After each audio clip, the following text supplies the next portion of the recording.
this is Tanisha Shekhawat and welcome to your own channel NEET Marvels. तो guys finally हम लोग आ गए हैं एक much अवेटेड सीरीज के साथ, जो कि हमारी एनसीईआरटी सिंप्लीफाइड सीरीज, जिसमें हम एनसीईआरटी को लाइन बाय लाइन देखेंगे, एनसीईआरटी पे पूरा फोकस रख के पढ़ेंगे और हर एक क्वेश्चन जो कि बन सकता है उन लाइन से, जो कि हमें लगता है कि इंपॉर्टेंस का होगा, उनको सॉल्व करेंगे। साथ ही साथ थोड़ा सा लेक्चर अप्रोच भी रखेंगे ताकि आप लोगों को ना एक्स्ट्रा लेक्चर देखने की जरूरत ना पड़े इस पर्टिकुलर टॉपिक के लिए, इस पर्टिकुलर वीडियो को देखने के बाद। तो एक मिक्स होने वाला है एनसीईआरटी हाइलाइट्स और एक लेक्चर का ऑलमोस्ट, तो दोनों चीजें हम साथ करते चलेंगे, क्वेश्चंस भी करेंगे काफी सारे। तो आप पूरा अपना कॉन्सेप्ट आज बायोलॉजिकल क्लासिफिकेशन जो हम लेने वाले हैं आज पक्का क्लियर करके जाएंगे। तो वीडियो को एंड तक देखिए और हम इसी के साथ स्टार्ट करते हैं हमारा सेशन। तो गाइज उससे पहले थोड़ा सा biodata time. Okay, coming up, तो हम स्टार्ट करते हैं हमारा लेक्चर। तो गाइज एनसीईआरटी जब हम पढ़ते हैं तो हमें पता है एक एक लाइन की ना कितनी ज़्यादा इंपॉर्टेंस होती है। तो एक एक लाइन हम ले आए हैं उठाकर, एक एक लाइन अच्छे से देखेंगे और उसको अच्छे से समझेंगे भी। ओके, कमिंग अप, तो हमारी एनसीईआरटी जब हम बायोलॉजिकल क्लासिफिकेशन को स्टार्ट करते हैं तो आखिरकार क्या कहती है हमसे, हम उसको देख लेते हैं। तो since the dawn of civilization, तो डॉन ऑफ सिविलाइजेशन का मतलब क्या होगा? बेसिकली जब से, डॉन का मतलब क्या होता है? सुबह की पहली किरण, जब सुबह सुबह सूरज उगता है। तो बेसिकली स्टार्ट जब हुआ सिविलाइजेशन का, जब हमने सिविलाइजेशन का स्टार्ट किया, तब से ही हमने ऑर्गेनिजम्स को डिवाइड करना स्टार्ट कर दिया था, बेसिकली ग्रुपिंग स्टार्ट कर दी थी। जब हम बायोलॉजिकल क्लासिफिकेशन को देखते हैं तो एक्चुअली बायोलॉजिकल क्लासिफिकेशन का मीनिंग क्या है? क्लासिफिकेशन मीन्स हम उनको क्लासिफाई कर रहे हैं, छोटे छोटे ग्रुप्स बना के उनको हम एक पर्टिकुलर हायरकी पे सेट कर रहे हैं। बायोलॉजिकल मीन्स एक बायोलॉजिकल पैरामीटर्स ले रहे हैं, बायोलॉजिकल फिल्टर्स लगाकर उन ऑर्गेनिजम्स को हम क्लासिफाई बेसिकली छोटे छोटे ग्रुप्स में साथ इकट्ठा रख रहे हैं। तो जो क्लासिफिकेशन है वो हमने since the dawn of civilization ही स्टार्ट कर दी थी बहुत सारे लिविंग ऑर्गेनिजम्स की। But it was not scientific, it was purely based on instinct. तो जैसे हम अगर देखें कि हम ऑर्गेनिजम्स, जैसे कि पशुओं को हम एनिमल्स को दो ग्रुप्स में डिवाइड करते हैं, एक जिनसे हमें डेयरी मिलता है, एक जिनसे हमें मीट मिलता है। तो this particular classification is based on need, उसका कोई साइंटिफिक बेसिस नहीं है, वो नीड के बेसिस पे है कि इन पर्टिकुलर एनिमल से, कैटल से हमको मिलेगा डेयरी और इन पर्टिकुलर से हमको मिलेगा पोल्ट्री और कुछ भी।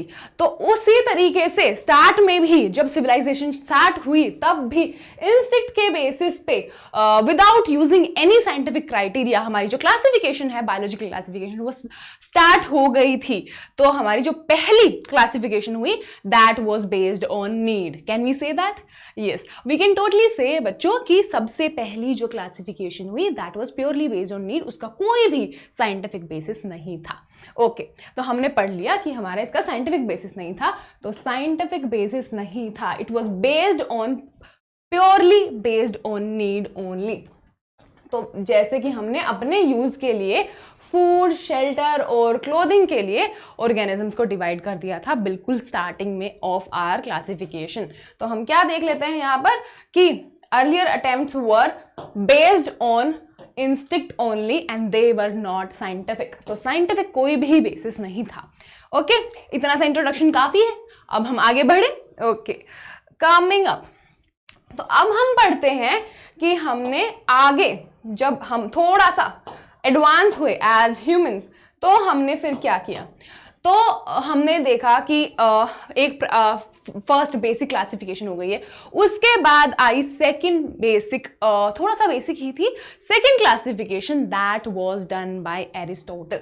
तो एरिस्टोटल ने हमको second classification the which was based on a little different criteria, जो कि थोड़ा सा साइंटिफिक था। तो अगर हमें क्वेश्चन आता है एग्जाम में कि first scientific basis of classification जो कि साइंटिफिक बेसिस पे थी, वो किसने दी? तो क्या हम बोलेंगे कि Aristotle? Yes, so Aristotle gave us the first scientific classification, and that was based on first of all morphological characteristics. That is, plants को divide कर दिया into three major categories: herbs, shrubs and trees. अब herbs, shrubs और trees क्या होते हैं? जैसे पुदीना हो गया, धनिया हो गया, जो बेसिकली जिनके ना स्टेम भी ग्रीन रहते हैं, बहुत छोटे छोटे होते हैं, बहुत सारी लीव्स होती हैं उनमें, that are herbs. Coming up shrubs होंगी जो झाड़ियां देखते हैं हम, बहुत सारी झाड़ियां देखते हैं, right?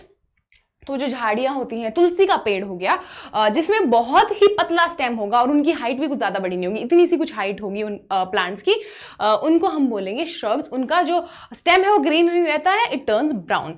Coming up to our trees. अब हमें पता है ट्रीज क्या होते हैं, जो बड़े बड़े पेड़ हम देखते हैं वो होते हैं ट्रीज, जैसे mango tree, Neem tree and all of these trees. तो ये तीन मेजर क्लासिफिकेशंस कर दी थी प्लांट्स की एरिस्टोटल ने, based on morphology, purely morphology, और कोई भी उसका बेसिस नहीं था, मॉर्फोलॉजी ही था. उसके अलावा he also divided animals also. तो हम यहाँ पे देख लेते हैं कि एनिमल्स को कैसे डिवाइड किया. तो this was for animals. Animals का डिवीजन किया on the basis of blood.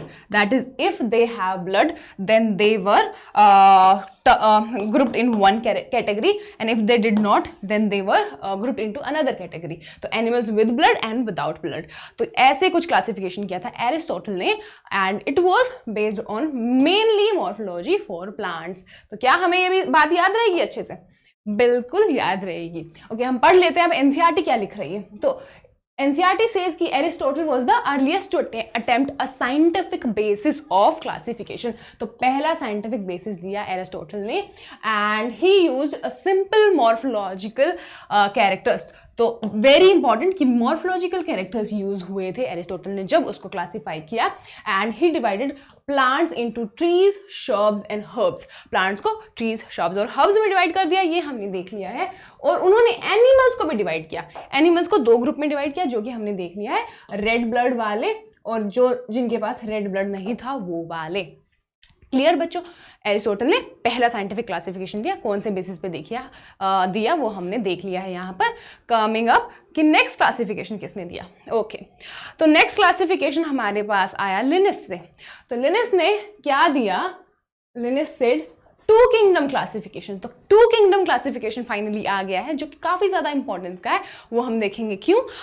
That was given by Linus, वो ये हमको याद रहेगा. ठीक है, अब हम देखते हैं कि वो किस बेसिस पे हुआ था. कोई भी क्लासिफिकेशन पढ़ते टाइम सबसे ज्यादा इंपॉर्टेंट होगा पढ़ना कि वो उसको किस बेसिस पर हमने क्लासिफाई किया. तो लिनिस ने टू किंगडम क्लासिफिकेशन दिया था. दो किंगडम वो थे, कौन से दो किंगडम थे बच्चों? हम देखते हैं कौन से दो किंगडम थे. Plantae and animalia. अब प्लांटे और एनिमेलिया की एंट्री हो गई है और वो आपको पीछा बिल्कुल नहीं छोड़ेगी. एंड तक जब हम 6 किंगडम तक पहुंच जाएंगे तब तक वो हमारे साथ रहेगा. तो प्लांटे और एनिमेलिया एंटर हुआ for the first time by Linnaeus, जो कि टू किंगडम क्लासिफिकेशन दिया था इन्होंने. तो हमने देख लिया दो किंगडम थे, प्लांटे एंड एनिमेलिया. तो प्लांटे एनिमेलिया उन्होंने दे दिया था. Okay, and it was developed on which basis?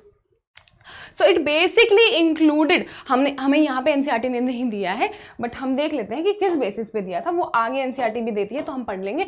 But it was mainly based on sale wall. इसका मेन बेसिस क्या था? सेल वॉल था. कैसे था सेल वॉल? जिनके पास सेल वॉल था उनको डाल दिया प्लांटे में, और जिनके पास सेल वॉल नहीं था उनको किस में डाल दिया? एनिमेलिया में. तो प्लांटे वाले कौन से हुए? विद सेल वॉल वाले. तो इनके पास है सेल वॉल प्रेजेंट अच्छे से, वेयर एज जिनके पास भी नहीं है वो सारे के सारे इनटू एनिमेलिया. तो इनके पास सेल वॉल नहीं है. तो ये बेसिस क्लासिफिकेशन का रखा था लिनिस ने फॉर टू किंगडम क्लासिफिकेशन. ये अभी एनसीईआरटी में यहाँ पे नहीं दिया है, बट आगे दिया है. आप कंफ्यूज ना हो और आपको अच्छे से याद रहे उसके लिए मैंने बता दिया है. आप लोग इसको पक्का से याद रखना. ओके, देखते हैं अब एनसीईआरटी में क्या लिखा है. Okay, these were develop and they included basically plants and animals respectively. It makes sense कि प्लांटे और एनिमेलिया, प्लांट्स और एनिमल्स को इंक्लूड किया. बट क्या होता है कि हमें पता है कि प्लांट्स और एनिमल्स तो सिर्फ ऑर्गेनिजम्स नहीं है ना इस अर्थ पे. There are so many other different organisms that are present on our earth. तो उनको कैसे क्लासीफाई किया लिनिस ने? तो बेसिकली जब बहुत ही कम बेसिस ऑफ क्लासिफिकेशन रखते हैं, बहुत ही कम कैरेक्टरिस्टिक्स रखते हैं कि इन कैरेक्टरिस्टिक्स के बेसिस पे हम क्लासीफाई करेंगे, तो ना काफ़ी सारे ऑर्गेनिज्म छूट जाते हैं। वैसा ही कुछ यहाँ पे हुआ, काफ़ी सारे ऑर्गेनिज्म का हमें समझ में ही नहीं आया कहाँ डालें, उनको रैंडमली भी डाल दिया, कुछ ऑर्गेनिज्म का फिर भी समझ में नहीं आया इन आर 2 किंगडम क्लासिफिकेशन सिस्टम। तो क्या हुआ दैट प्लांट्स और एनिमल्स इंक्लूड हुए, बट काफ़ी सारे ऑर्गेनिजम्स हम कंफ्यूज थे कि उनको कहाँ पर इंक्लूड करें। ओके, कमिंग अप एक क्वेश्चन देख लेते हैं। So this is our question number 1. What does our question says? Linnaeus system of classification did not deal with. So did it deal with eukaryotes? Okay, हम इसको थोड़ा सा और पढ़ते हैं चैप्टर को, टॉपिक को आगे, फिर मुझे लगता है आपको थोड़ा सा और ज़्यादा अच्छे से समझ में आएगा ये क्या क्वेश्चन वो पूछ रहा है। ओके, प्लांट्स और एनिमल्स में डाल दिया, उसके बाद this system did not distinguish between prokaryotes and eukaryotes. तो क्या दिक्कत हुई कि सिर्फ एक ही बेसिस हमने रख लिया है क्लासिफिकेशन का, वो रख लिया है कौन सा, सेल वॉल है तो प्लांट्स, सेल वॉल नहीं है तो एनिमल्स, बट उसकी वजह से काफ़ी सारी दिक्कतें हुई, जैसे कि यूकैरियोट्स और प्रोकैरियोट्स को कंसिडर नहीं किया गया, दैट इज यूकैरियोट्स और प्रोकैरियोट्स को एक साथ रख दिया।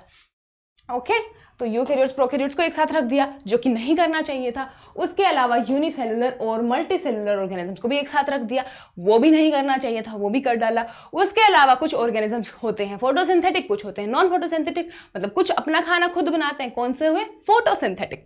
कुछ अपना खाना बच्चों खुद नहीं बना पाते हैं, वो कौन से हुए, नॉन फोटोसिंथेटिक। अब उनको भी अलग अलग रखना चाहिए था, बट हमारे पास तो इतने कैरेक्टरिस्टिक्स हैं ही नहीं उसको बेसिक क्लासिफिकेशन करने के, तो कुछ काफ़ी सारे ऑर्गेनिज्म जो फोटोसिंथेटिक हैं उनको भी साथ रख दिया गया विद नॉन फोटोसिंथेटिक वंस। तो यहाँ पर ये सब दिक्कत हुई, दैट इज फोटोसिंथेटिक जो कि है ग्रीन एल्गे और नॉन फोटोसिंथेटिक जो है कि फंजाई, उन दोनों को साथ में ही रख दिया।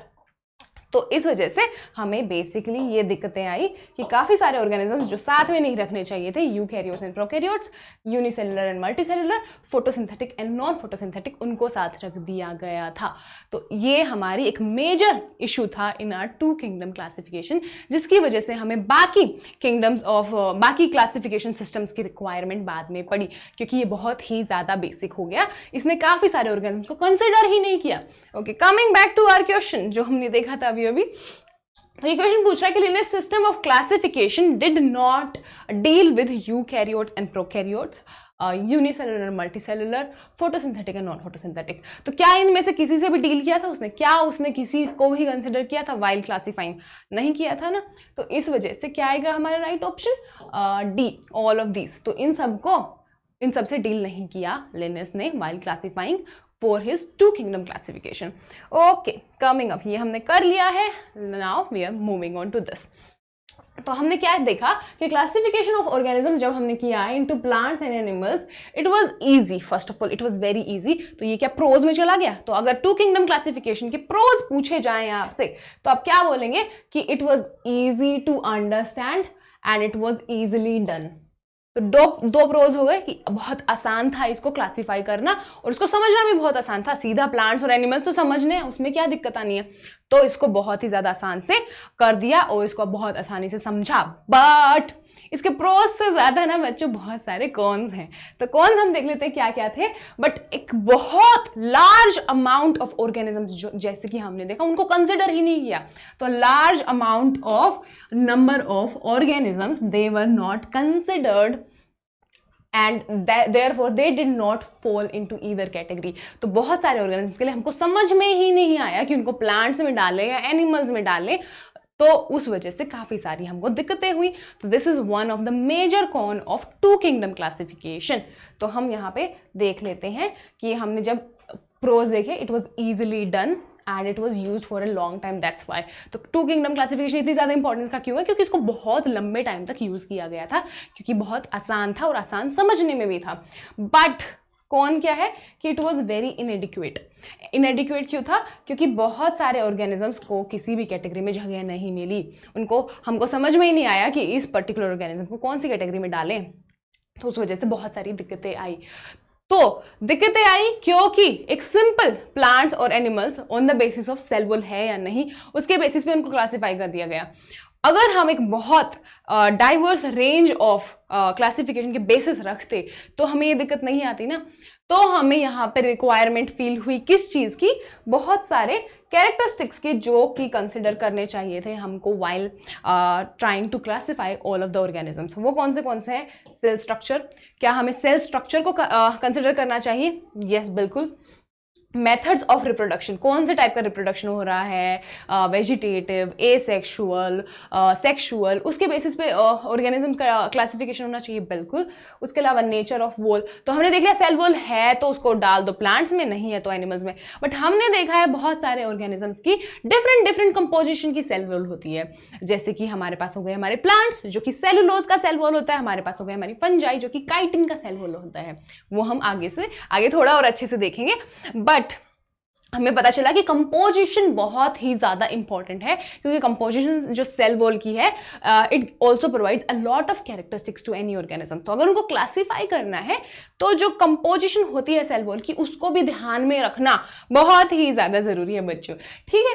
तो नेचर ऑफ वॉल भी हमें रखना होगा ध्यान में। उसके अलावा मोड ऑफ न्यूट्रिशन, कि खाते पीते कैसे हैं हमारे ऑर्गेनिजम्स, ऑटोट्रॉफिक हैं या हेटरोट्रॉफिक हैं, फोटोसिंथेसिस कर पाते हैं नहीं कर पाते हैं, सड़े गले माल पे जीते हैं, तो वो सब चीज़ें भी कंसिडर करने की हमें लगता है ज़रूरत है। तो मोड ऑफ न्यूट्रिशन भी एक हमें क्लासिफिकेशन का बेसिस रखना चाहिए, बिल्कुल। ओके, हैबिटेट का मतलब पता है हमें कि कहाँ पे रहते हैं, किस तरह के एनवायरनमेंट में रहते हैं हमारे organism, that is basically habitat. तो हमें हैबिटेट को कंसिडर करने की भी जरूरत है। उसके अलावा आया एवोल्यूशनरी रिलेशनशिप। ओके बच्चों, थोड़ा सा दिख नहीं रहा है यहाँ पे लिख देंगी मैम, क्या है हमारा लास्ट जो हमें कंसिडर करना चाहिए, दैट इज एवोल्यूशनरी रिलेशनशिप। तो एवोल्यूशनरी रिलेशनशिप बच्चों होता क्या है कि हमें पता है कि हमें, अब आपको ये, आई होप आपको पता हो कि मंकीज हमारे एंसेस्टर नहीं थे, बट हमें ये पता है कि monkeys and us we had a common ancestor, right.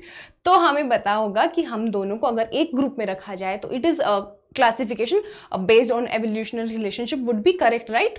तो इसी तरीके से कॉमन एंसेस्टर्स वालों को एक ग्रुप में डालना would be classification on basis of evolutionary relationship. और इसी टर्म के लिए एनसीईआरटी एक और वर्ड यूज करती है जो कि हम देख लेते हैं, क्योंकि यहाँ पे नहीं दिया हुआ है बट यूज तो करती है ना एनसीईआरटी, वो है फाइलोजेनेटिक रिलेशनशिप। तो एनसीईआरटी एवोल्यूशनरी रिलेशनशिप को फाइलोजेनेटिक रिलेशनशिप भी बोलती है। उसका मतलब भी वही हुआ कि एक टाइप के एक ही एंसेस्टर हैं जिनके, उनको एक ही ग्रुप में डाल दिया गया है। तो ये भी हमें कंसिडर करने की ज़रूरत है, बिल्कुल ज़रूरत है। तो हमने देखा कि बहुत सारे हमें रिक्वायरमेंट्स हैं, नीड्स हैं जिनके बेसिस पे क्लासिफिकेशन होना चाहिए, जो कि लिनियस ने टू किंगडम क्लासिफिकेशन में कंसिडर किया ही नहीं था। ओके, कमिंग अप की एनसीईआरटी क्या कहती है, हम एनसीईआरटी की भी बातें सुन लेते हैं हम। तो टू किंगडम क्लासिफिकेशन इस वजह से बहुत टाइम तक इनएडिक्वेट फाइंड किया हमारे बेसिकली जो भी साइंटिस्ट थे उस टाइम उन्होंने, बिकॉज क्योंकि एक हमने सेल वॉल का जब देखा कि इनमें सेल वॉल है इनमें नहीं है, that's when we are considering the gross morphology only. तो हमने यहाँ पर सिर्फ और सिर्फ ग्रॉस मॉर्फोलॉजी को कंसिडर किया है, हमने कोई भी इन कैरेक्टरिस्टिक्स में से कंसिडर किया ही नहीं। तो हमने कौन से कैरेक्टर्स की नीड फील हुई, ये सारे। तो हम देख लेते हैं other characteristics like nature of cell, nature of wall, cell structure, कि सेल का कौन सा स्ट्रक्चर है। सेल का स्ट्रक्चर का मीनिंग क्या होता है बच्चों, प्रोकैरियोटिक्स और यूकैरियोटिक्स। तो या तो प्रोकैरियोटिक सेल होगी जिसमें न्यूक्लियर मेम्ब्रेन नहीं होगा, ऐसे ही पड़ा होगा हमारा जेनेटिक मटेरियल, या फिर यूकैरियोटिक्स जिसमें मेम्ब्रेन बाउंड ऑर्गेनेलीज होंगी, that is called the cell structure. तो हमें प्रोकैरियोटिक एंड यूकैरियोटिक बेसिस पे भी क्लासिफिकेशन की ज़रूरत है। उसके अलावा हमें फील हुआ कि नेचर ऑफ वॉल भी एक इंपॉर्टेंट कैरेक्टरिस्टिक है जिसके बेसिस पे हमको क्लासिफिकेशन करना चाहिए। उसके अलावा मोड ऑफ न्यूट्रिशन, ऑटोट्रॉफिक है या हेटरोट्रॉफिक है। उसके अलावा हैबिटेट, किस तरह के माहौल में बेसिकली वो ऑर्गेनिज्म रहता है। हमने देखा है कि बहुत सारे बहुत ज़्यादा हाई टेम्परेचर में रहते हैं, बहुत सारे बहुत ही ज़्यादा लो टेम्परेचर में रहने वाले ऑर्गेनिजम्स भी हैं, तो वो भी हमें कंसिडर करने की ज़रूरत है। ओके, उसके अलावा मेथड ऑफ रिप्रोडक्शन हमने देखा, एसेक्सुअल, सेक्सुअल रिप्रोडक्शन, ये तो अलग अलग तरीके हमें पता है रिप्रोडक्शन के टाइप्स होते हैं, तो उसे भी कंसिडर करने की ज़रूरत है टू क्लासीफाई आवर ऑर्गेनिजम्स। और हमने देख लिया evolutionary relationship is also required. तो ये सब की नीड थी for a good classification system ताकि वो जो कॉन्स हैं हमारे टू किंगडम क्लासिफिकेशन को उनको हटा सके और एक बेटर क्लासिफिकेशन सिस्टम हम ला सकें ऑन बेसिस ऑफ दीज। तो आते हैं हम आगे कि अब क्या आया हमारे पास। तो गाइज हमने पढ़ लिया कि क्लासिफिकेशन सिस्टम फॉर ऑर्गेनिजम्स इसी वजह से बहुत ही ज़्यादा चेंजेस के थ्रू गए हैं। हम देखेंगे यहाँ पे कि तीन किंगडम, 3-4 हमें जैसे 2 से स्टार्ट हुए, फिर 2 से 3 आए, 3 से 4 आए, फिर 5 आए, 5 से थोड़ा सा 6 भी गए। तो बहुत सारे kingdom of type of classification आ चुके हैं। 2 kingdom of classification, 3 kingdom of classification. तो बहुत सारे क्लासिफिकेशन के बेसिस ओवर द टाइम आ चुके हैं। जैसे जैसे हमारी अंडरस्टैंडिंग बढ़ी, जैसे जैसे हमारी समझ बढ़ी साइंस की तरफ, वैसे वैसे हमने थोड़ा सा क्लासिफिकेशन के बेसिस को इम्प्रूव किया है। उसके बेसिस में हमने एक अच्छा क्लासिफिकेशन का मेथड निकाला है। तो ये हमारी एनसीईआरटी यही कहना चाह रही है कि therefore classification have undergone several changes over time. तो एक टाइम जैसे जैसे निकला है वैसे क्लासिफिकेशन के सिस्टम्स में, क्लासिफिकेशन के बेसिस पे बहुत ही ज़्यादा चेंजेस होते गए हैं, डिफरेंसेस आते गए हैं। ओके बच्चों, समझ आया इतना? Moving on. जैसे हमें पता है कि प्लांट और एनिमल किंगडम हमने जब बिल्कुल स्टार्टिंग में 2 किंगडम क्लासिफिकेशन में जब आया पहली बार, तो हमें पता है तो वो एंटर हो गया था उस टाइम, और हमने डिस्कस किया था कि वो अब कभी जाएगा ही नहीं। तो प्लांट और एनिमल किंगडम है बिल्कुल वहाँ पे आए थे टू स्टे फॉर एवर। तो प्लांट और किंगडम एनिमल तो रहे, बट जो जो ऑर्गेनिजम्स उनमें रहे हैं, जो जो ग्रुप ऑफ ऑर्गेनिजम्स उनमें हमने कंसिडर किया है, वो चेंज होता रहा है over the time on the basis of हमारी जो समझ किस तरह से इंप्रूव हुई है। तो पहले किसी ऑर्गेनिज्म को हमने प्लांटे में डाला हो, किसी को एनिमलिया में डाला हो, तो वो दूसरे हमने जो फर्दर ग्रुप्स बनाए थे, किंगडम्स बनाए थे, उनमें भी गए हैं। प्लांटे से एनिमेलिया, एनिमेलिया से प्लांटे, और फिर हमें पता है प्रोटिस्टा वगैरह हम देखेंगे, उनमें भी गए हैं। तो ऐसे ही किंगडम में कौन से ऑर्गेनिजम्स इंक्लूड करेंगे वो चेंज होता रहा है, बट हमारे पास प्लांटे और एनिमेलिया जो 2 किंगडम है वो तो हमेशा ही रहेंगे। तो हमारी एनसीईआरटी ये कह रही है कि वो है कॉन्स्टेंटली सब के सब सिस्टम में, चाहे वो 2 किंगडम क्लासिफिकेशन हो, 3 किंगडम क्लासिफिकेशन हो, 4 किंगडम क्लासिफिकेशन हो, एनिमेलिया और प्लांटे 2 किंगडम तो वहां पे हमेशा ही थे। अच्छे से समझ आया बच्चों? अब चलें आगे। ओके, तो basis of our understanding groups, जैसे कि हमने डिस्कस किया, जो ग्रुप्स या फिर ऑर्गेनिजम्स हैं वो डिफरेंट चेंज होते रहे हैं कि कौन से ग्रुप्स में किस ऑर्गेनिज्म को डालें ऑन द बेसिस ऑफ जो डिफरेंट कैरेक्टरिस्टिक्स हम लेंगे टू क्लासीफाई ऑर्गेनिजम्स, वो ऐसा होता रहा है। तो ऐसे ही हमने बहुत सारे क्लासिफिकेशन के सिस्टम्स देखे हैं जिनमें डिफरेंट किंगडम्स आए थे, जैसे कि हमने डिस्कस किया। ओके, एक सेकेंड, हमने देखा कि हमने कि बहुत सारे किंगडम्स आते रहे हैं। ओके, जैसे कि they have been changing in number and the nature of other kingdoms. तो हम देखेंगे कि यहाँ पे कुछ हमने किंगडम के सिस्टम्स लिए थे और वो बहुत सारे बेसिक डिफरेंट साइंटिस्ट ने दिए थे। तो डिफरेंट साइंटिस्ट ने डिफरेंट सिस्टम्स दिए थे, जो कि हम अब थोड़ा सा देख लेते हैं बच्चों, ठीक है? Okay, coming up. तो सबसे पहले आता है क्या? 2 किंगडम क्लासिफिकेशन। हमने 2 किंगडम क्लासिफिकेशन देख लिया। किसने दिया था बच्चों, याद है आपको? Okay, that was given by Linnaeus. Linnaeus ने हमको दिया 2 किंगडम क्लासिफिकेशन, जिसमें 2 किंगडम कौन से थे? हमारे पास था प्लांटे और हमारे पास था एनिमेलिया। उसके बाद क्या आता है बच्चों? उसके बाद आता है हमारे पास 3 किंगडम क्लासिफिकेशन। 3 किंगडम क्लासिफिकेशन अब किसने दिया था बच्चों? अभी क्या है एनसीईआरटी में आपके 2 किंगडम के बाद सीधा 5 किंगडम पे जंप दिया है। 3 किंगडम और 4 किंगडम दिया नहीं है, बट हम थोड़ा सा ना देख लेते हैं क्योंकि थोड़ा सा इंपॉर्टेंस का हो सकता है। बहुत ज़्यादा एक्स्ट्रा नहीं करेंगे, बट इतना सा एक्स्ट्रा कर सकते हैं ना। तो जो 3 किंगडम क्लासिफिकेशन है वो किसने दिया है? That was given by Ernst Hückel. तो हमें हैकेल ने क्या दिया? हमें हैकेल ने दिया है 3 किंगडम क्लासिफिकेशन। तो साइंटिस्ट देखेंगे, बस ईयर की कोई ज़रूरत नहीं है याद रखने की, थोड़ा सा साइंटिस्ट याद रख लो कि 3 किंगडम किसने दिया और कौन से 3 किंगडम थे। तो प्लांटे और एनिमेलिया, एक हमने चीज़ देखा ना कि प्लांटे और एनिमेलिया तो बच्चों हमेशा रहेगा, तो प्लांटे और एनिमेलिया तो हमेशा रहेगा, बट क्या है हमारा एक एक्स्ट्रा आ गया है जो कि है प्रोटिस्टा। तो प्रोटिस्टा हमारे पास एक एक्स्ट्रा किंगडम आ गया है इन आर 3 किंगडम क्लासिफिकेशन, जो कि हैकेल ने दिया। Coming up 4 kingdoms. तो हमारा जो 4 किंगडम क्लासिफिकेशन है वो किसने दिया? 4 किंगडम हमको दिया था कोपलैंड ने। तो कोपलैंड वाज द साइंटिस्ट जिन्होंने हमको दिया 4 किंगडम क्लासिफिकेशन। अब 2 कौन से ऐड हुए? प्रोटिस्टा ऑलरेडी ऐड हो गया था, उन्होंने अब मोनेरा को भी ऐड कर दिया। क्या हमको याद रहेगा? बिल्कुल याद रहेगा ना बच्चों कि कौन से साइंटिस्ट ने कौन सा किंगडम ऑफ क्लासिफिकेशन दिया, कौन सा सिस्टम ऑफ क्लासिफिकेशन दिया और कौन से डिफरेंट किंगडम्स उनमें थे। अच्छे से याद रखो, एनिमेलिया और प्लांटे सब में रहेंगे। ओके, तो अब देख लेते हैं हमारी एनसीईआरटी क्या कहती है, कि ये हमने देख लिया। आगे देखते हैं।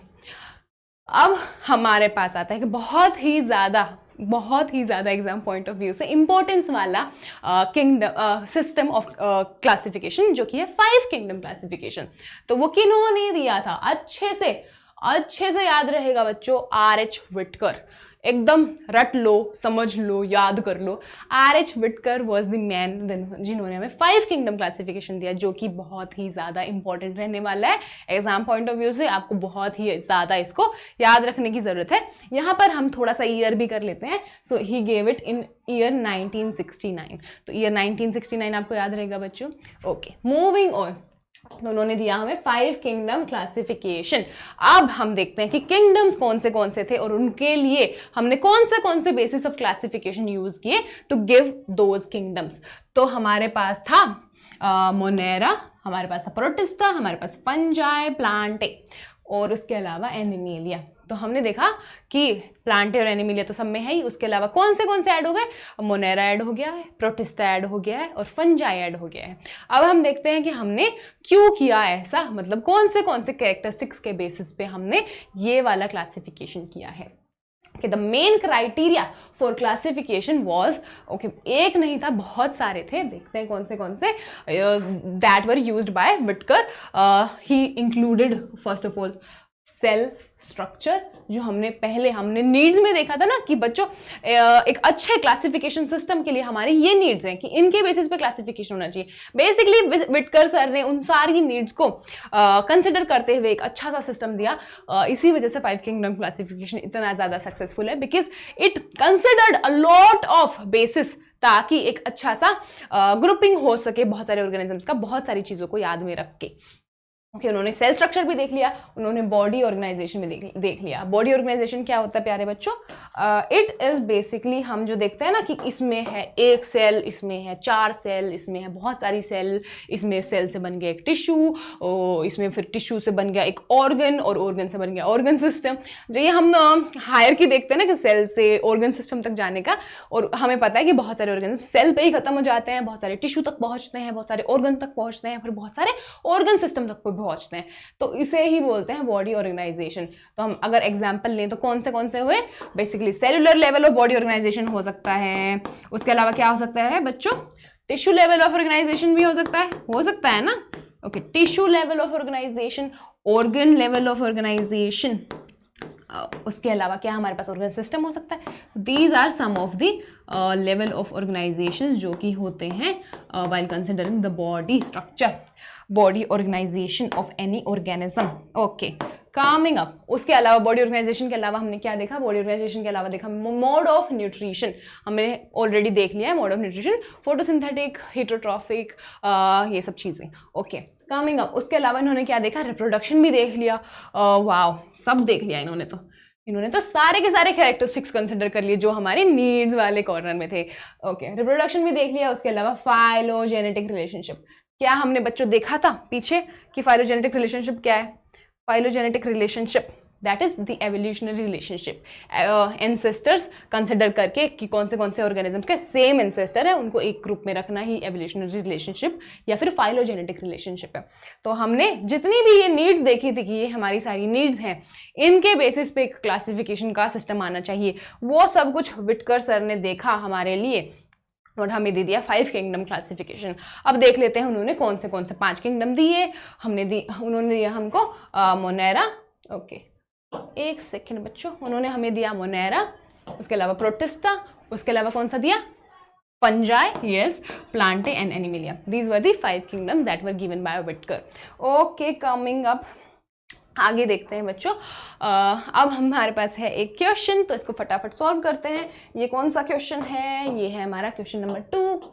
तो RH Whittaker classification is are based upon, तो RH Whittaker की जो क्लासिफिकेशन है वो किस किस बेसिस पर है? अगर हम ऑप्शंस देखते हैं तो ए है cell structure and body organization, तो क्या उन्होंने cell structure and body organization को कंसिडर किया था? बिल्कुल किया था। ऑप्शन 2 है mode of nutrition and reproduction, तो उन्होंने mode of nutrition and reproduction को कंसिडर किया था ना? यस, हमें याद है। उसके अलावा क्या उन्होंने phylogenetic relationship that is evolutionary relationship को कंसिडर किया था? बिल्कुल किया था बच्चों। तो क्या हमारा all of these that is D option correct हो गया ना? ओके, कमिंग अप, अब हम देख लेते हैं कि हमें ज़रूरत क्यों पड़ी। बेसिकली हमें पता था 2 किंगडम क्लासिफिकेशन था, 2 किंगडम पे हम क्यों नहीं रह सकते थे, 5 किंगडम क्यों चाहिए थे, हमें इतना ज़्यादा कॉम्प्लेक्स क्यों चीज़ों को करना था? तो वो देख लेते हैं बच्चों कि कॉम्प्लेक्स नहीं, हमने आसान की हैं चीज़ें। तो दिस 5 किंगडम क्लासिफिकेशन कि कौन सी कंसिडरेशंस थी while making this system by Whittaker. तो उन्होंने this kingdom was basically influenced by the classification systems. जैसे कि हमने देखा था कि हम प्रॉब्लम्स देख लेते हैं कि कौन सी 2 किंगडम में प्रॉब्लम्स आई थी। तो क्या हमने देखा कि पहले जो बैक्टीरिया है और ब्लू ग्रीन एल्गे है वो फंजाई हैं और मोसेस है वो, उसके अलावा फर्न्स हैं, जिम्नोस्पर्म्स हैं एंड द एंजियोस्पर्म्स, वो सब 2 किंगडम क्लासिफिकेशन में क्या किया था? एक साथ रख दिया था। तो सबको एक साथ रख दिया है इनटू आर प्लांटे। ओके, एक सेकेंड। तो प्लांटे हैं हमारे पास यहाँ पर, प्लांटे में जितने भी हमने देखे हैं बड़े बड़े पेड़ों वाले फाइलम्स, जैसे कि जिम्नोस्पर्म्स, एंजियोस्पर्म, तो जिम्नो, एंजियो, उसके अलावा हमने देखा यहाँ पर फंजाई को रख दिया है। फंजाई को रख दिया किसमें? 5 किंगडम क्लासिफिकेशन में नहीं, 2 किंगडम में। हम यहाँ पे 5 किंगडम से थोड़ा सा 2 किंगडम पे आ गए हैं ताकि हम डिस्कस कर पाएं कि 2 किंगडम में हमें दिक्कतें कौन सी आई थी। ओके, तो हमने देखा कि प्लांटे में हमने एंजियो, जिम्नो, फंजाई, उसके अलावा ब्लू ग्रीन एल्गे, उसके अलावा हमने बैक्टीरिया, इन सबको एक साथ रखा था। अब बच्चों ये सब क्यों हुआ था? क्योंकि इन सब के पास सेल वॉल थी। हमने देखा लिनेस का जो सिस्टम था वो सेल वॉल के बेसिस पे था, तो इन सब के पास सेल वॉल है इसलिए इनको प्लांटे में डाल दिया। बट दिक्कत क्या आई कि हमें यहाँ पे दिख रहा है कि जो फंजाई हैं, क्या ये फंजाई फोटोसिंथेटिक होती है? नहीं ना। क्या ये ऑटोट्रॉफिक होती है? नहीं, ये होती हैं फंजाई हेटेरोट्रॉफिक। तो हेटेरोट्रॉफिक फंजाई को इन्होंने रख दिया है जिम्नो एंड एंजियो के साथ, जो कि कंप्लीटली फोटोसिंथेटिक होते हैं, दैट इज ऑटोट्रॉफिक होते हैं। तो ऑटोट्रॉफिक ऑर्गेनिजम्स के साथ हेटेरोट्रॉफिक ऑर्गेनिजम्स रख दिए गए थे लिनेस के सिस्टम में, जो कि था 2 किंगडम क्लासिफिकेशन। इस वजह से हमें एक बहुत बड़ी दिक्कत आई थी। उसके अलावा देख लेते हैं बच्चों और क्या दिक्कत आई थी कि इसको हमने रख दिया था प्लांट्स में। And the character basically that हमने पढ़ा था ना, हमने बेसिकली पहले डिस्कस कर लिया कि सेल वॉल के बेसिस पे होता है, बट अभी तक एनसीईआरटी ने एक जगह भी लिख नहीं रखा था कि लिनेस का सिस्टम जो कि 2 किंगडम क्लासिफिकेशन वो किस बेसिस पे हुआ था। वो हुआ था बच्चों on the basis of cell wall. तो जिन भी ऑर्गेनिजम्स के सेल के स्ट्रक्चर में सेल वॉल था उन सबको प्लांट्स में रख दिया था। इसी वजह से क्या दिक्कत आई? इसी वजह से जिम्नो, एंजियो जैसे ऑटोट्रॉफिक ऑर्गेनिजम्स को फंजाई जैसे हेटेरोट्रॉफिक ऑर्गेनिज्म के साथ रख दिया था। उस वजह से हमें आई बहुत ज्यादा दिक्कत। ओके, कमिंग अप, अब हमारे पास है एक क्वेश्चन, तो क्वेश्चन कर लेते हैं। क्वेश्चन नंबर कौन सा है बच्चों? हमारा क्वेश्चन नंबर है 3।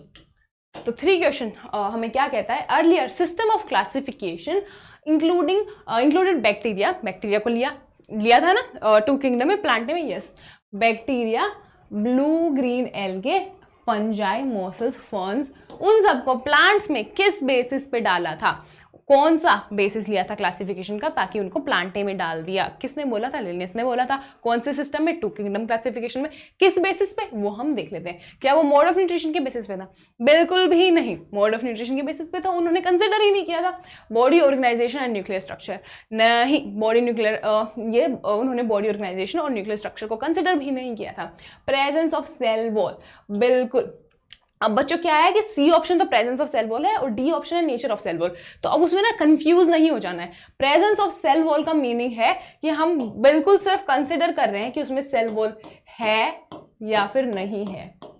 वेयरएज अगर हम नेचर ऑफ सेल वॉल को कंसिडर करते तो हम कंसिडर करते कि क्या वो सेल वॉल सेलुलोज से बनी है, तो क्या वो सेलुलोजिक सेल वॉल है, दैट इज जो हायर प्लांट्स में होती है, या फिर वो फंजाई जैसे काइटिन से बनी है। तो अगर हम ये वाला कैरेक्टर कंसिडर करते तो वो कहलाता नेचर ऑफ सेल वॉल को कंसिडर करना, जो कि लिनेयस के 2 किंगडम क्लासिफिकेशन में नहीं था। उन्होंने सिर्फ देखा कि सेल वॉल प्रेजेंट है या नहीं है, और उसके बेसिस पे उन्होंने प्लांटे और एनिमलिया को डिवाइड किया था। तो क्या हमारा option C is the correct answer for this?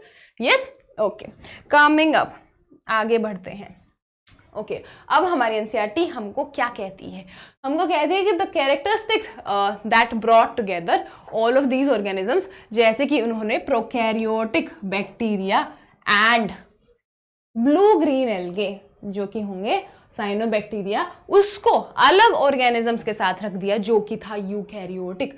तो हमने ना सिर्फ ऑटोट्रॉफिक एंड हेटेरोट्रॉफिक को एक साथ रखा, हमने प्रोकैरियोटिक और यूकैरियोटिक को भी एक साथ रख दिया।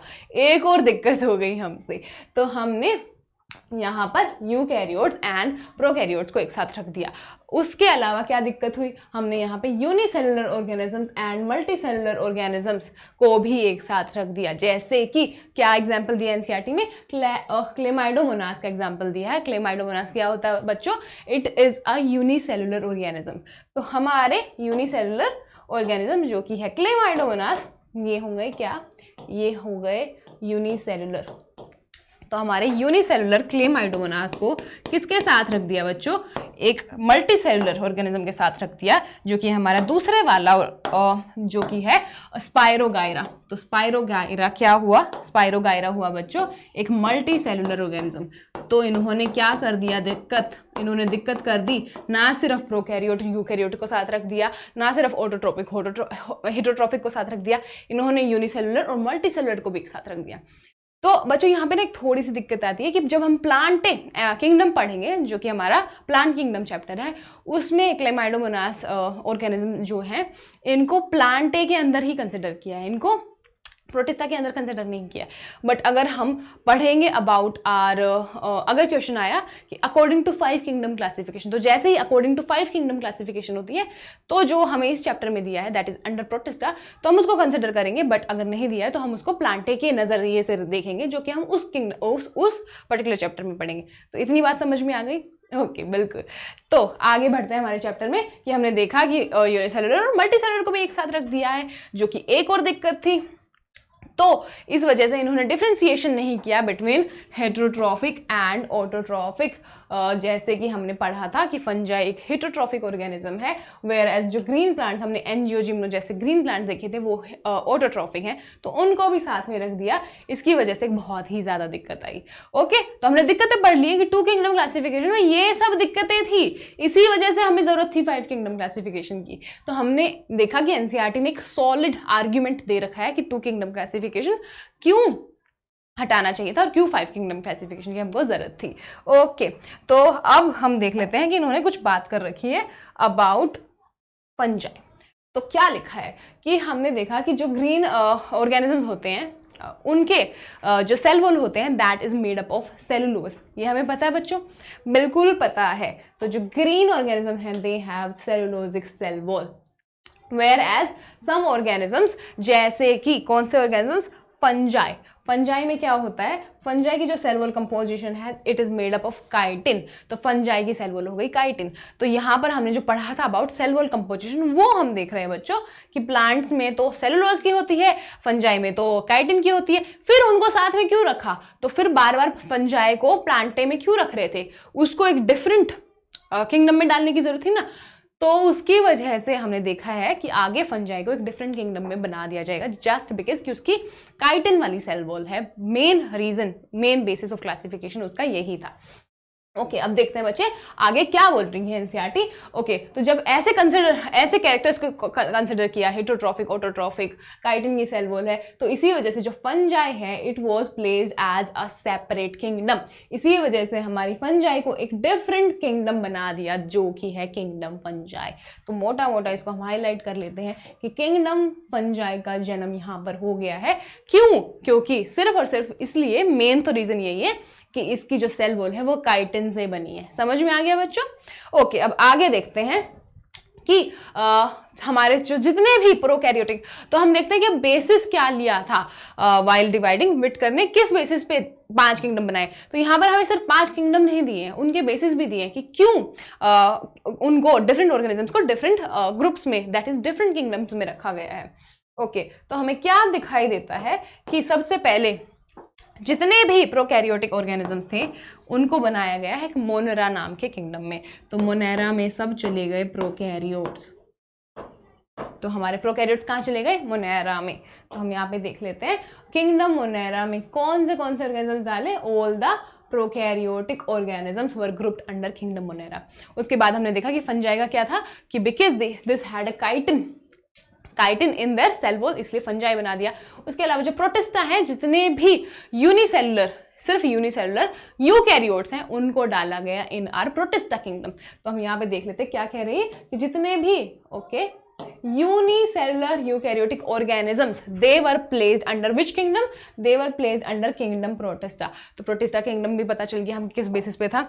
तो मोनेरा था ऑन द बेसिस ऑफ कि इट वॉज प्रोकैरियोट्स। तो मोनेरा हो गए सारे के सारे प्रोकैरियोट्स। उसके अलावा सेकंड जो हमने दिया प्रोटिस्टा।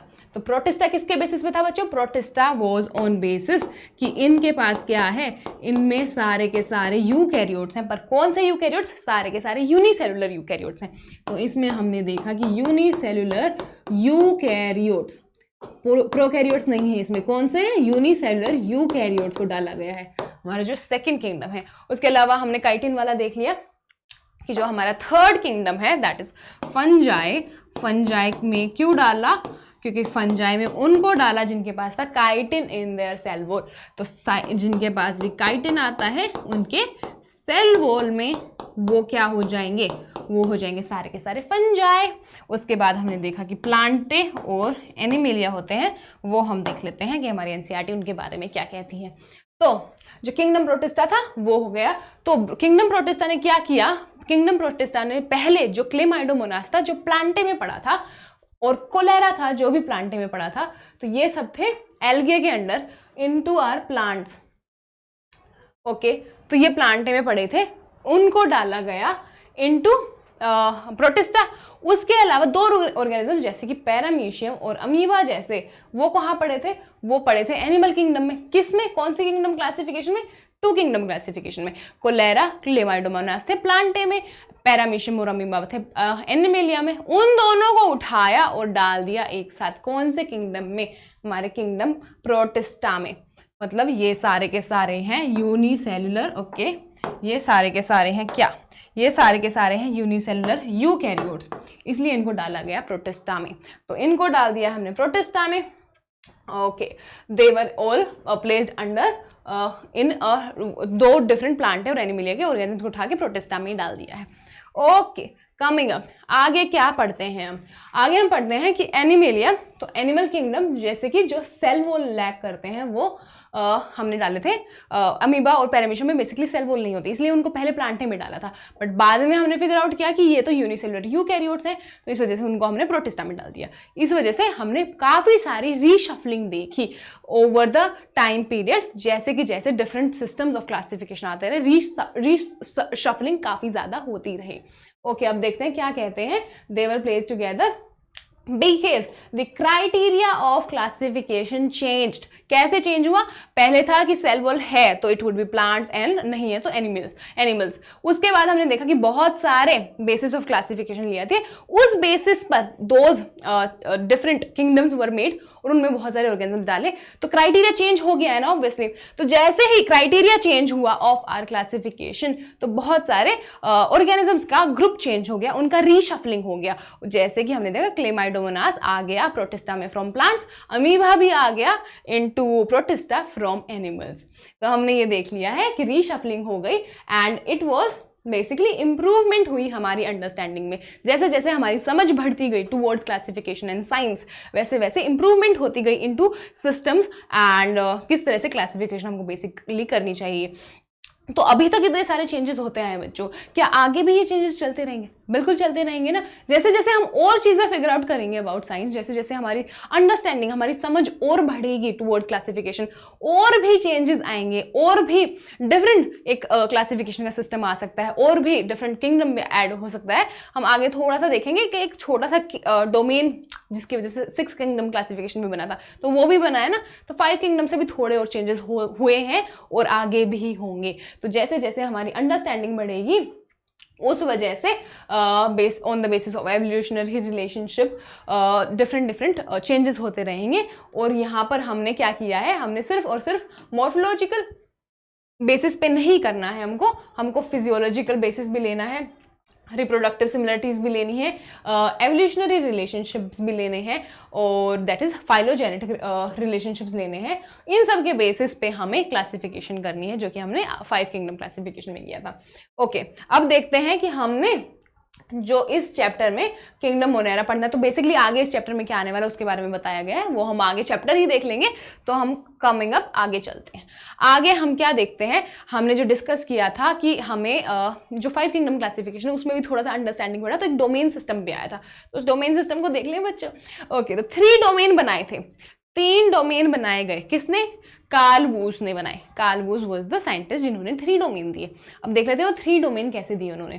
तो there was a 3 domain system. This 3 domain system was also proposed, जिसमें क्या किया गया, इसमें मोनेरा को डिवाइड कर दिया गया 2 डिफरेंट डोमेन्स। तो हमने जो हमारा मोनेरा किंगडम है उसको उठाया और उसको डाल दिया इनटू 2 डोमेन्स। तो काफ़ी सारे मोनेरा के ऑर्गेनिजम्स को डाल दिया एक डोमेन में, बहुत सारे अलग मोनेरा के ऑर्गेनिजम्स को डाल दिया दूसरे डोमेन में। तो ऐसे 2 डोमेन बट गए बेसिकली। तो तीसरा डोमेन कौन सा बचा, जिसमें सारे के सारे यूकैरियोटिक ऑर्गेनिजम्स चले गए, वो था जितने भी यूकैरियोटिक किंगडम्स थे, जैसे कि प्रोटिस्टा, फंजाई, प्लांटे और एनिमेलिया। इन चारों के चारों को 3rd डोमेन में डाल दिया। तो इन सारे यूकैरियोटिक किंगडम्स को एक 3rd डोमेन बना के डाल दिया था इन द 3rd डोमेन। इस वजह से हमारे पास क्या हो गया, इस वजह से हो गया हमारे पास 6 किंगडम क्लासिफिकेशन। और इसमें क्या दिया गया है कि इसके बारे में हम आगे पढ़ेंगे। तो अगर मैं आपको थोड़ी सी डिटेल्स एक्स्ट्रा दे दूं, तो क्या किया हमने यहाँ पर, हमने 3 डोमेन बनाए, मोनेरा को लिया। तो फर्स्ट जो डोमेन है उसमें मोनेरा को लिया गया है और मोनेरा को डिवाइड कर दिया है इनटू 2 डोमेन्स। तो फर्स्ट डोमेन मोनेरा से आ गया, सेकंड डोमेन भी मोनेरा से आ गया। वेयर जो 3rd डोमेन था हमारा, इसमें आते हैं सारे के सारे यूकैरियोटिक किंगडम्स। तो जितने भी यूकैरियोटिक किंगडम्स बचे हैं, जैसे कि कौन से बच गए हैं बच्चों हमारे पास बच गया प्रोटिस्टा। तो प्रोटिस्टा को लिया, प्रोटिस्टा के बाद और क्या बचता है, फंजाई, फंजाई को भी लिया। और उसके अलावा हमारे पास क्या है, एनिमेलिया और प्लांटे। तो प्लांटे और एनिमेलिया तीनों के तीनों चले गए हैं into our 3rd domain, Plantae and Animalia. तो बच्चों अब क्या हुआ था, जो ये 2 डोमेन मोनेरा के बने थे, कौन से थे, एक हमारे पास है आर्के बैक्टीरिया। तो हम लिख लेते हैं यहाँ पर, एक डोमेन था आर्के बैक्टीरिया, जिसमें सारे के सारे, अब आर्के का मीनिंग क्या होता है बच्चों, आर्के मीन्स साइंस में आप एक बात, बायोलॉजी में स्पेसिफिकली एक बात याद रख लो, जहाँ पे भी आर्के आएगा, जिस आर्के वर्ड आएगा, इसका मीनिंग होगा पुराना, बहुत ही ज़्यादा पुराना। तो जितने भी पुराने बैक्टीरिया थे, जितने भी पुराने मोनेरा किंगडम के ऑर्गेनिजम्स थे, जो कि बहुत ही ज़्यादा हार्श क्लाइमेट वगैरह वाले थे, उनको आर्के बैक्टीरिया में डाल दिया गया। वेरस जो हर रोज इधर उधर पड़े वाले बैक्टीरिया, जो कि मेरे हाथों पे भी हैं, आपके हाथों पे भी हैं, उन सबको डाला यू बैक्टीरिया में। अब बच्चे बोल रहे होंगे, छी मैम के हाथों में बैक्टीरिया, आपके हाथों में भी है, सबके हाथों में है, ठीक है। तो जो बैक्टीरिया हमारे हाथों में, हमारे आसपास है, उनको कौन से में डाला, that was in the 2nd kingdom, जो कि है यू बैक्टीरिया। तो यू का मतलब होता है असली, एकदम असली। तो एकदम असली वाले बैक्टीरिया डाल दिए गए 2nd किंगडम में, जो कि हमारे आसपास पाए जाते हैं, और बहुत दूर दराज के इलाके में जो पाए जाते हैं उनको डाला आर के बैक्टीरिया में। 3 डोमेन भी समझ लिया हमने बच्चों। ओके, कमिंग अप, अब हम क्या देखते हैं, हमने एनसीईआरटी में एक बड़ी सी टेबल देखी है, उस बड़ी सी टेबल को छोटे छोटे पार्ट्स में डिवाइड करके हम अच्छे से समझेंगे, और हम देखते हैं टेबल में क्या क्या दिया है। ओके, सबसे पहले हमने देखा कि क्लासिफिकेशन क्या है। तो सारे के सारे 5 के 5 किंगडम है, और एक एक करके हम उसके जो कैरेक्टरिस्टिक्स, जो बेसिस लिए थे हमने क्लासिफिकेशन करते टाइम, उनको देख रहे हैं। तो सबसे पहले सेल टाइप देखते हैं। अगर हम सेल टाइप देखें तो मोनेरा में क्या आता है, Monera is the only kingdom, आप याद कर लो, Monera is the only kingdom that would have prokaryotes. Prokaryotes सिर्फ और सिर्फ मोनेरा में आते हैं, उसके अलावा चारों के चारों किंगडम्स में कौन से ऑर्गेनिज्म आते हैं, सब के सब में आते हैं eukaryotes, eukaryotes and eukaryotes and eukaryotes. तो चारों का यूकैरियोट्स। उसके अलावा सेकंड क्या है, सेल वॉल। तो cell wall is very important. तो हम देखते हैं कि सेल वॉल को कैसे हमने कंसिडर किया। तो सबसे पहले हमारे पास आता है मोनेरा। मोनेरा में क्या दिया है हमें एनसीईआरटी में, नॉन सेलुलोजिक सेल वॉल। तो बेसिकली एक हो गई सेलुलोज वाली सेल वॉल जो कि प्लांटे में है। उसके अलावा मोनेरा में प्रेजेंट होगी नॉन सेलुलोजिक। नॉन सेलुलोजिक का मीनिंग क्या है, इट वुड हैव पॉलीसेक्राइड्स। तो ये कौन से पॉलीसेक्राइड होते हैं यहाँ पे नहीं दिया है, बट दीज आर पेप्टिडोग्लाइकेंस। तो पेप्टिडोग्लाइकेंस वाली सेल वॉल प्रेजेंट होगी। नैग नैम नाम के कुछ पेप्टिडोग्लाइकेन होते हैं जो आपको याद करने की जरूरत नहीं है, बट जस्ट बता दे रहे हैं कि पेप्टिडोग्लाइकेंस की सेल वॉल होगी। दैट इज आपको याद क्या रखना है, आपको तो सिर्फ कि इसमें पॉलीसेक्राइड वाली सेल वॉल है विद अमाइनो एसिड्स, ये याद रखना है। पॉलीसेक्राइड वाली सेल वॉल है जो कि नॉन सेलुलोजिक सेल वॉल है, वो हो गई हमारे मोनेरा में। कमिंग अप हमारा जो सेकंड किंगडम है हमने देखा प्रोटिस्टा। इसमें क्या है कि कुछ ऑर्गेनिज्म में सेल वॉल हो सकती है, कुछ में नहीं हो सकती है, तो present in some. Okay, coming up fungi में हमने देखा कि फंजाई का तो डिफरेंशिएशन ऑफ दिस किंगडम हुआ इस बेसिस पे, तो सिर्फ और सिर्फ काइटिन की सेल वॉल होगी present in are fungi kingdom. Okay, coming up जो हमारे प्लांटे हैं उनमें प्रेजेंट होगी, सब में प्रेजेंट होगी। और कौन सी प्रेजेंट होगी, it would be made up of cellulose only. तो सेलुलोज की सेल वॉल होगी हमारे प्लांटे में। उसके अलावा एनिमेलिया में कोई सेल वॉल नहीं होगी, एब्सोल्युटली एब्सेंट होगी सबके सब ऑर्गेनिजम्स में। तो हमें सेल वॉल समझ आ गई बच्चों कि कौन से मटेरियल से सेल वॉल बनी है, उसके बेसिस पे हमने कैसे क्लासिफिकेशन किया। अब आ गया हमारे पास एक क्वेश्चन, मेरे तो काउंट भी भूल गई, I think it is fourth question. Okay, fourth question हमें क्या कहता है हम देख लेते हैं। Fungi has cell wall composed of. तो हमने अभी पढ़ा कि सब किंगडम में जो ऑर्गेनिज्म है उनकी सेल वॉल किससे बनती है, तो फंजाई की सेल वॉल तो बहुत ही ज्यादा इंपॉर्टेंट थी, तो आपको याद रखनी ही रखनी है। तो सेलुलोज से बनी थी क्या, नहीं ना, सेलुलोज से नहीं बनी थी। Non cellulosic plus amino acid. तो सेलुलोज वाली कौन किस में थी, सेलुलोज वाली बच्चों को भी देख लेते हैं। वॉज इट इन प्लांटे, तो हाँ, जो प्लांट्स की सेल वॉल होती है वो होती है सेलुलोज की। उसके अलावा non cellulosic plus amino acids, ये किस में प्रेजेंट थी, फंजाई में तो बिल्कुल भी नहीं थी। Was it present in Monera, right, तो मोनेरा में प्रेजेंट थी नॉन सेलुलोजिक वाली, तो अमाइनो एसिड के साथ। Okay, coming, was it chitin, yes, तो फंजाई में प्रेजेंट होगी हमारी काइटिन की सेल वॉल। एब्सेंट तो थी नहीं, सब के सब फंजाई में सेल वॉल होती है made up of chitin only. Okay, coming up अब हम आगे देखते हैं एक और बेसिस ऑफ क्लासिफिकेशन, एक और कैरेक्टरिस्टिक जो कि है न्यूक्लियर मेम्ब्रेन। तो ये तो बहुत ही ज़्यादा इजी वाला है बच्चों, हमें पता है प्रोकैरियोट्स में न्यूक्लियर मेम्ब्रेन नहीं होता है क्योंकि एक वेल एनक्लोज्ड न्यूक्लियर मटेरियल नहीं प्रेजेंट होता है, उसमें से खुला पड़ा रहता है मटेरियल, तो न्यूक्लियर मेम्ब्रेन प्रेजेंट नहीं होगा सारे के सारे प्रोकैरियोटिक वाले किंगडम में। तो हमने देखा सिर्फ एक किंगडम था प्रोकैरियोटिक, विच वॉज मोनेरा। तो मोनेरा में ये होगी एब्सेंट, तो उसके अलावा सब में होगी प्रेजेंट क्योंकि सब के सब यूकैरियोट्स हैं। तो ये तो बहुत ही आसान है, इसको तो अच्छे से याद रख पाएंगे, है ना, बिना किसी दिक्कत हम इसको याद रख लेंगे। उसके अलावा आता है next one which is body organization.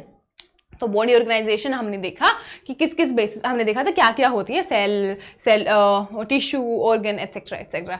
तो हमें पता है कि मोनेरा और प्रोटिस्टा दोनों के दोनों सेलुलर लेवल पे होते हैं because mostly they are unicellular. तो सेलुलर होंगे मोनेरा एंड प्रोटिस्टा वाले ऑर्गेनिजम्स। अब कमिंग अप पहली बार मल्टी सेलुलर हमारे पास आया इनटू आर फंजाई किंगडम। तो फंजाई किंगडम में क्या होता है, हाइफे प्रेजेंट होते हैं। What are hyphae, this are network of fungi.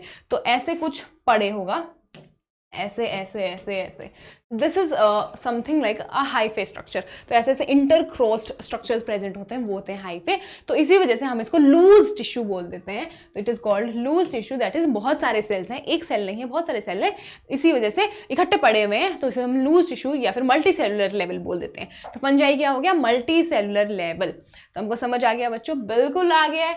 अब प्लांटे में हम देखते हैं कि टिश्यू और ऑर्गन्स आ जाते हैं। तो प्लांटे में पहली बार टिश्यू और ऑर्गन आ गए हैं यहाँ पर हमारे पास, टिश्यू और ऑर्गन का हो गया प्लांटे।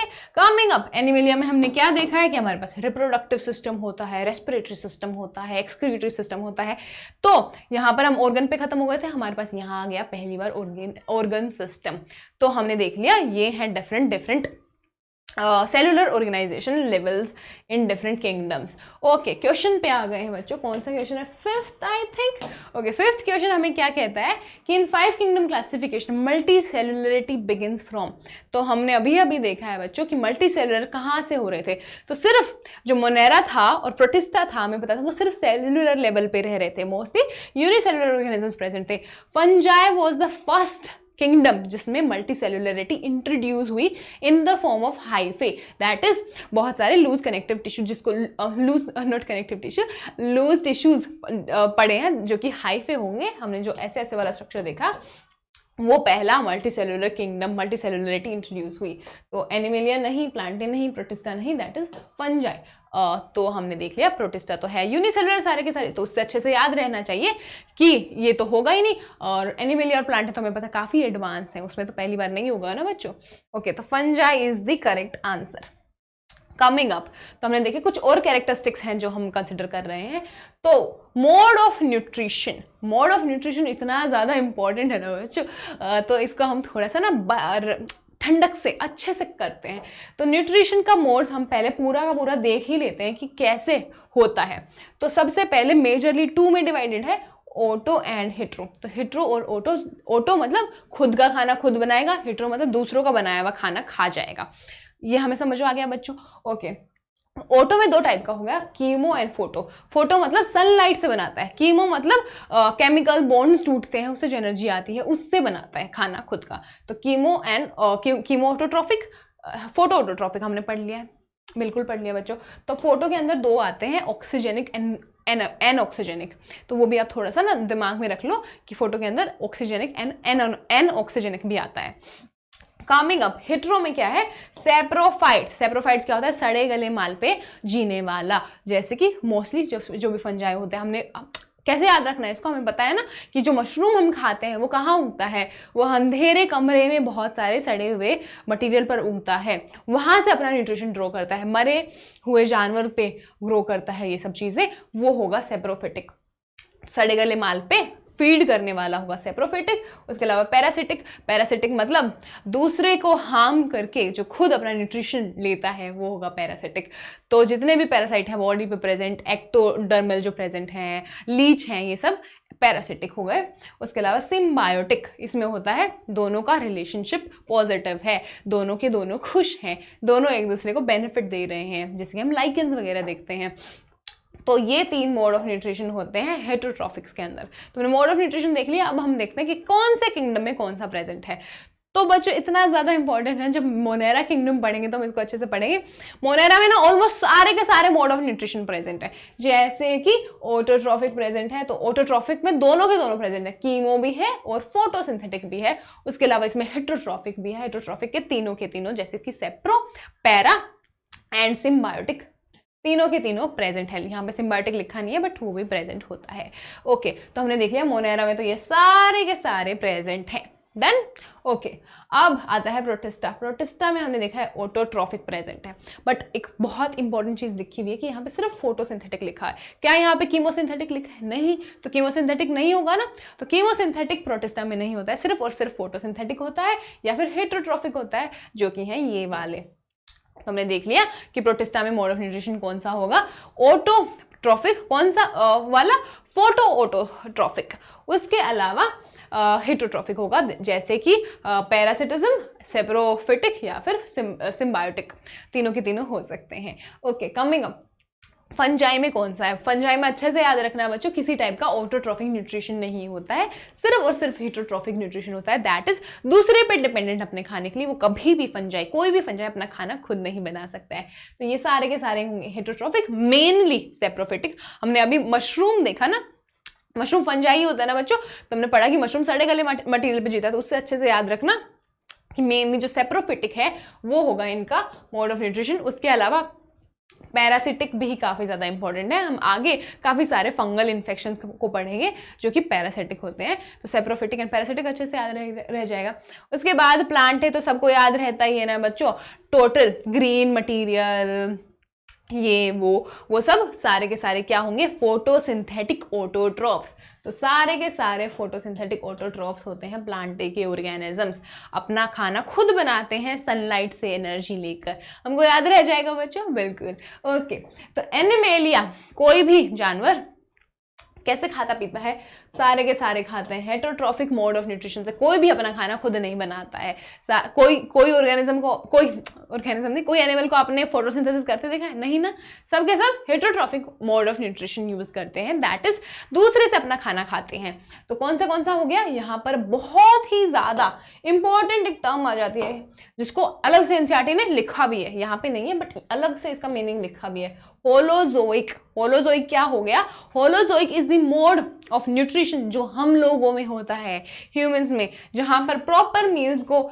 इंजेस्ट किया जाता है, इंजेस्ट किया गया, डाइजेस्ट किया गया, एटसेट्रा एटसेट्रा, जो हम हमारा हाथ से उठा के खाते हैं थ्रू आवर माउथ, उसको बोलते हैं होलोजोइक मोड ऑफ न्यूट्रिशन।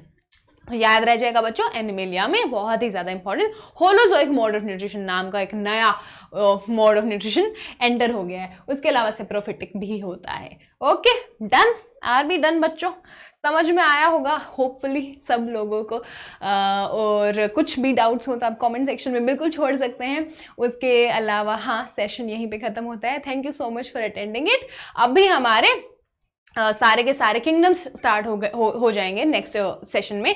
हम मोनेरा किंगडम लेंगे, उसके अलावा सारे किंगडम्स लेंगे, धीरे धीरे पढ़ेंगे, बहुत सारे क्वेश्चंस के साथ पढ़ेंगे। तो आप सारे के सारे सेशन पक्का से अटेंड करना। Thank you so much for attending this one as well.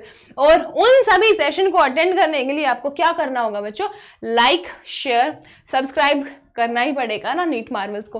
तो नीट मार्वल्स को फटाफट जाकर सब्सक्राइब कर दो अभी के अभी, और टेलीग्राम का लिंक पड़ा होगा डिस्क्रिप्शन में, उसको ज्वाइन कर लेना। हम बहुत सारे अच्छे अच्छे मटेरियल्स आपके लिए वहां पे भेजेंगे। And I will see you in my next session. Okay, bye.